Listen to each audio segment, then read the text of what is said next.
Pengacara Hotman Paris Hutapea akhirnya terjun turun tangan menangani mendampingi kasus pembunuhan Vina Cirebon yang viral setelah filmnya diangkat.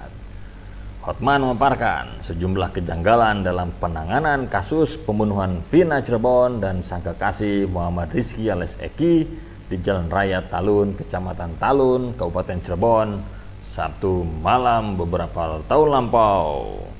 Hotman memilih menjadi kuasa hukum keluarga Vina untuk membantu menuntaskan kasus yang kembali ramai karena dijadikan film itu.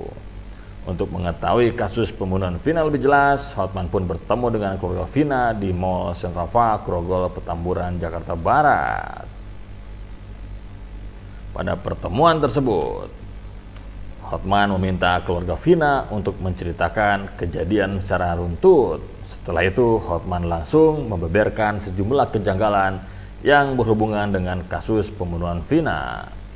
Ada yang tak beres dalam penyidikan awal. Usai mendengarkan cerita keluarga Vina, Hotman menemukan kejanggalan pada berita acara pemeriksaan kasus pembunuhan Vina dan Eki.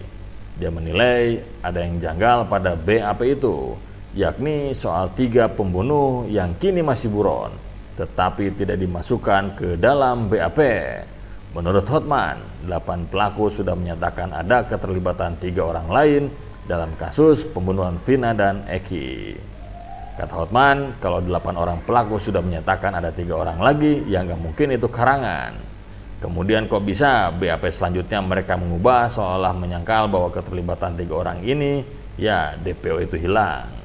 Oleh sebab itu, Hotman meminta Kapolri Jenderal Listio Sigit Prabowo menuntaskan masalah BAP kasus pembunuhan Vina dan Eki. Hotman ingin kejanggalan BAP itu bisa ditindak langsung oleh Kapolri. Kata Hotman, imbauan kami kepada Bapak Kapolri adalah ini ada sesuatu yang tidak beres di penyidikan awal.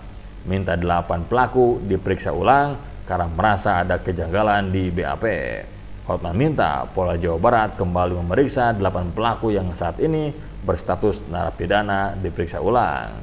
Kata Hotman, nah ini saran kami kepada Polda Jabar. Tolong 8 pelaku yang sudah narapidana ini dikumpulkan semua dan juga para pelaku dulu itu diperiksa ulang sebagai saksi. Hotman menduga ada oknum polisi yang turut terlibat dalam kasus ini karena 8 orang pelaku menyatakan ada 3 lagi pelaku, tapi kok bisa mereka mengubah berkasnya, bersamaan lagi mengubahnya, ada apa? Tanya Hotman. Hotman juga meminta agar BAP 8 tersangka diamankan. Kami kepada Bapak Kapolri dan Bapak Kapolda Jabar agar kasus ini dibuka ulang penyidikannya, khususnya semua BAP dari 8 terpidana ini agar diamankan. Hotman pun menduga polisi sejak awal kurang serius menangani kasus pembunuhan Vina dan Eki. Hal ini terbukti dari adanya penghapusan 3 pelaku DPO dalam berkas awal kasus ini, sehingga mereka pun belum juga ditangkap sampai kini. Kata Hotman lagi, jadi dari awal ini sudah ada kurang seriusnya penanganannya. Hotman menduga ada oknum polisi yang mengubah BAP 8 tersangka. Dia berpikir 8 tersangka ini tidak akan mengarang cerita saat diperiksa oleh Polri.